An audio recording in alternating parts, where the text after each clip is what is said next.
Osječkom dječjem kazalištu Branka Mihaljevića održana je proslava 150. rođendana Dječjeg doma Klasje. Upravo to je bila prigoda za uručenje jubilarne 500. police osiguranja Emi i Danijelu, štićenicima doma koji započinju samostalni život. Sudbina djece koja živi u domovima izrazito je nemilosrdna. Ako ne upisuju fakultet, moraju se početi brinuti sami za sebe, a put započinju od nule. Te probleme uočila je zaklada Vaša pošta, koja je početak novog života djeci iz domova omogućila uplaćivanjem police životnog osiguranja u vrijednosti od 45.000 kuna. 500 djece, 500 sudbina smo promijenili u onim najvažnijem trenutku kada se moraju otisnuti u samostalni život. Ta polica kojim se kroz rentu isplaćuju 2 godine doista im pomaže da ne brinu o onim osnovnim egzistencijalnim problemima i da se lakše otisnu u samostalni život.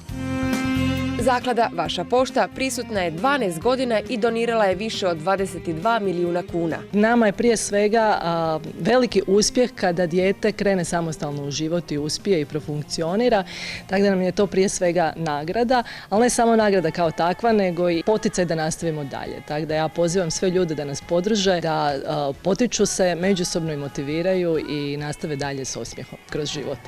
Moj bijeli anđel. A koliko ta financijska injekcija znači štićenicima, dobro zna ravnatelj Dječjeg doma Klasje Vedran Škugor. Iznimno smo im zahvalni na svakoj polici koju su nam dodijelili, a bilo ih je otprilike već preko 30. Jako velika brojka i financijski i svakom tom djetetu jako puno znači. Svi znamo koliko je teško se odvojiti od roditelja, od prijatelja, poznanika, svih nekih ljudi koji su vam bili dugi niz godina podrška i krenuti u nešto novo, nešto što ne znate što vas čeka, pogotovo u današnjim vremenima kad je čak i nama koji smo nekako, ajmo reći, u boljim pozicijama nego startnim pozicijama nego što su ta djeca, puno teže.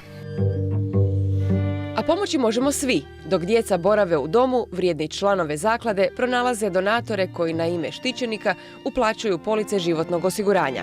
Upravo taj novac presudan je u prve 2 godine od napuštanja doma i neophodan je za režije i stanarinu dok ne nađu posao. Surađujemo sa svih 20 dječjih domova u vlasništvu Republike Hrvatske.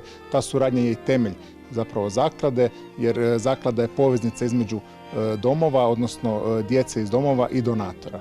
Bez pomoći donatora sve ovo ne bi bilo moguće. Donatori su i lokalna i regionalna samouprava, tvrtke, obrtnici, brojne fizičke osobe. Dakle, preko 200 donatora je uključeno.